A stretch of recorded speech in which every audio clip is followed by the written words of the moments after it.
গ্রামের পুকুরে হাঙর এসেছে, কেউ হালকালকে ডাকো। তাড়াতাড়ি চলুন, আমাদের পুকুরে একটা খুব বড় হাঙর এসেছে, সবাই ভয় পেয়েছে।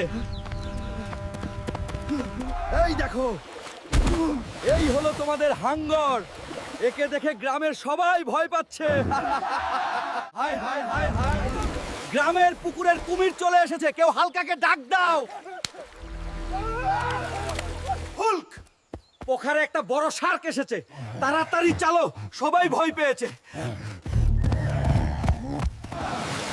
দেখুন, এই হলো আপনাদের কুমির, যেটা গ্রামবাসীদের ভয় দেখাচ্ছিল। হে আল্লাহ, আকাশ থেকে এসব কি পড়ছে? আমি আমার জীবনে এমন কিছু দেখিনি। হালকা, আমাদেরকে বাঁচাও, আকাশ থেকে কুমির অ্যানাকোন্ডা পড়তাছে, গ্রামের মানুষ ভয় পাচ্ছে। তোদের কে পাঠিয়েছে এই গ্রামের হামলা করার জন্য? এই গ্রাম থেকে চলে যা বলছি।